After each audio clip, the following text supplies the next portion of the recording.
Seja muito bem-vindo ao canal Mostra Pra Mim o Caminho. Aqui, a gente não tá pra te entreter. A gente tá pra conversar com a tua alma. E se você clicou, nesse vídeo talvez já tenha sentido esse incômodo aí dentro. Um vazio. Uma pergunta. Um peso no peito que você nem sabe explicar. Hoje a gente vai falar de um homem que tinha tudo o que muitos buscam. Posição, dinheiro, respeito. Mas mesmo assim ainda faltava algo.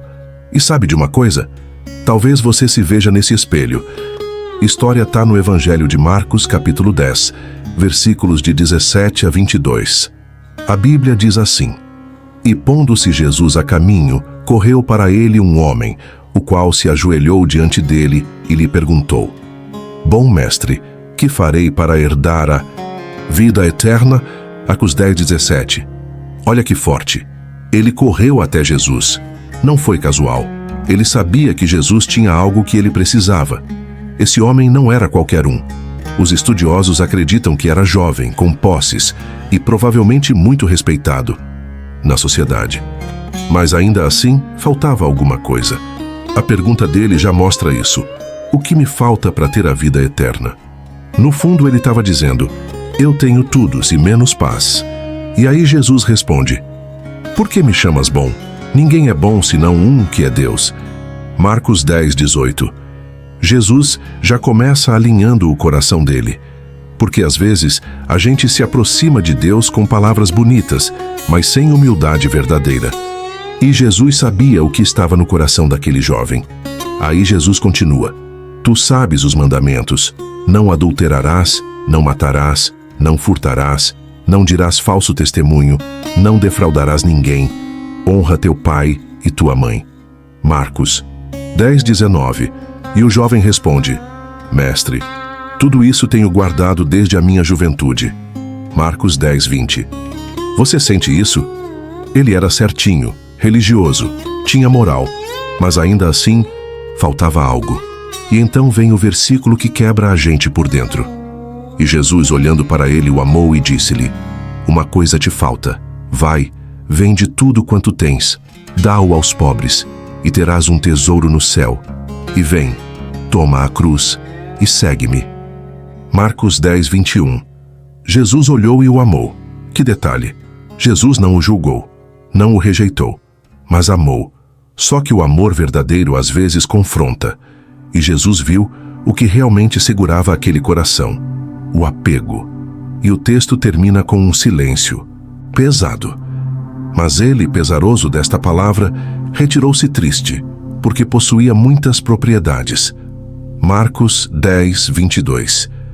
Ele foi embora, triste, porque o coração dele já estava cheio, só que não de Deus. E agora deixa eu te perguntar: o que é que está ocupando esse lugar aí dentro de você? O que é que você tem medo de deixar para trás, mesmo sabendo que Deus está te chamando? Às vezes não é dinheiro, às vezes é orgulho, um vício, uma mágoa, um relacionamento, ou até aquela imagem que você criou de si mesmo e não quer largar. Mas a verdade é uma só. Enquanto a gente não solta o que prende, a gente não consegue segurar a mão de Jesus. E é por isso que ele continua chamando: Vem, segue-me. Mas para seguir, tem que deixar o que te prende. Se essa palavra já começou a mexer aí dentro, se inscreve aqui no canal agora. Esse é só o começo da conversa. E no próximo trecho dessa história, a gente vai aprofundar ainda mais esse convite de Jesus.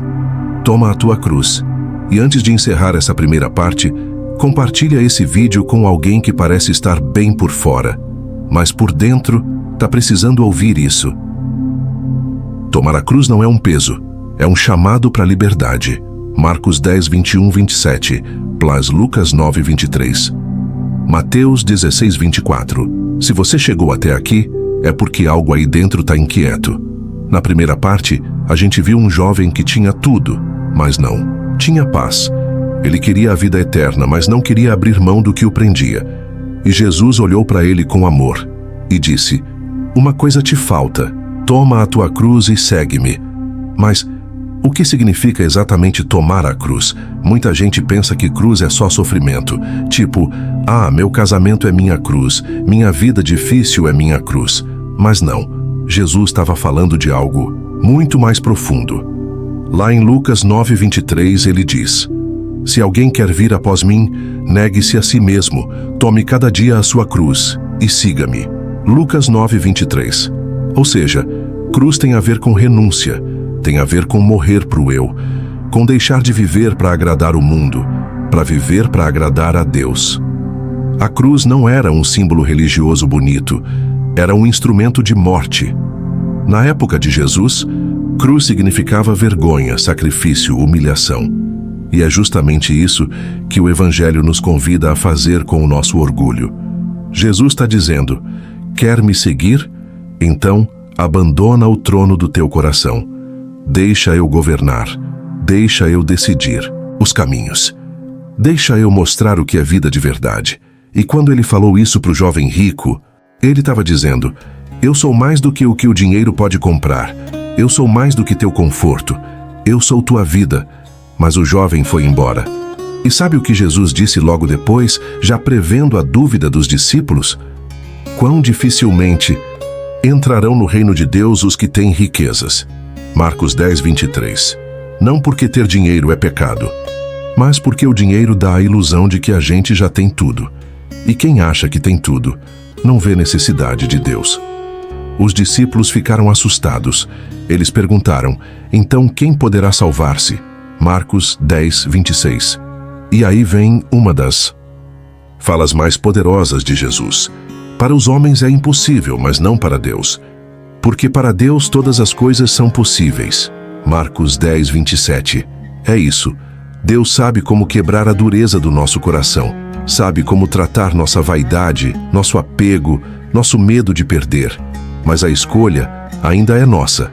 Jesus não correu atrás do jovem. Ele não negociou o chamado, não disse: então vende só a metade, guarda uma parte, vamos conversar. Não, Jesus apenas o amou e deixou ir. Porque o amor de Deus não é invasivo. Ele chama, mas não arrasta. E o que esse jovem perdeu naquele dia não foi só a chance de andar com Jesus.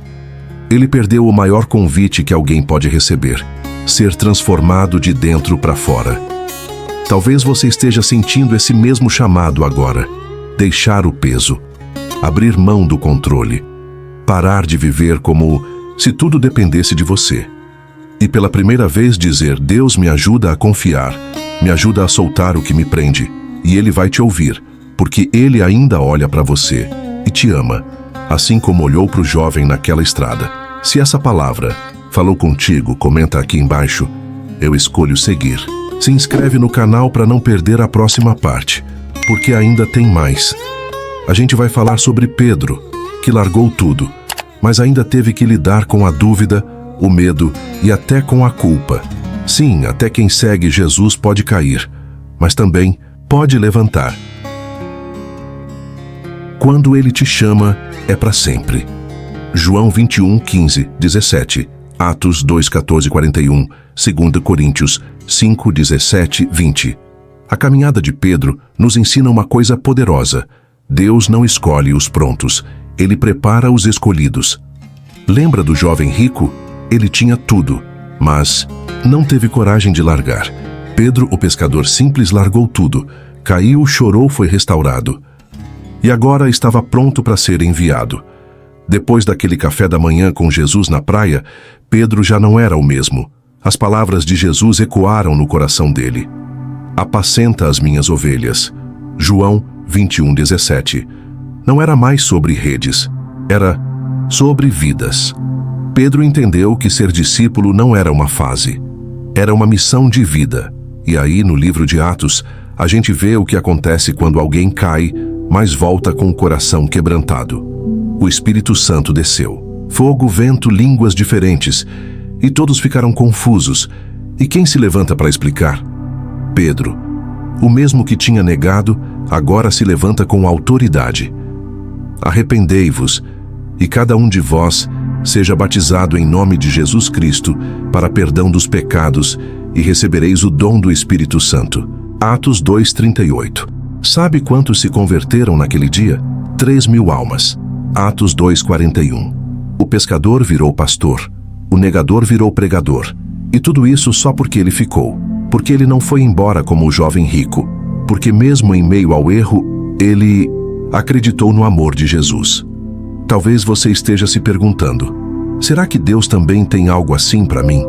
A resposta é sim, porque a palavra diz: assim que, se alguém está em Cristo, nova criatura é. As coisas velhas já passaram. Eis que tudo se fez novo. 2 Coríntios 5:17. Você pode ter sido o filho rebelde, o que negou, o que fugiu, o que caiu. Mas se você ouvir a voz de Jesus te chamando outra vez, é porque ainda tem plano. O chamado dele não expira. A graça dele não se desgasta.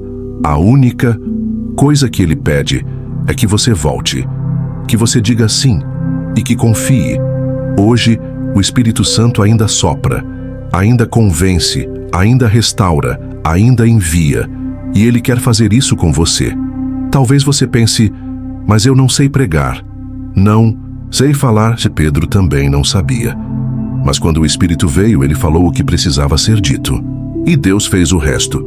Você não precisa de diploma, de microfone, de púlpito. Você só precisa estar disposto. De sorte que somos embaixadores da parte de Cristo. 1 Coríntios 5:20. Você entendeu? Embaixador. Não qualquer um. Você é representante do reino. Não se trata de merecimento. Se trata de obediência.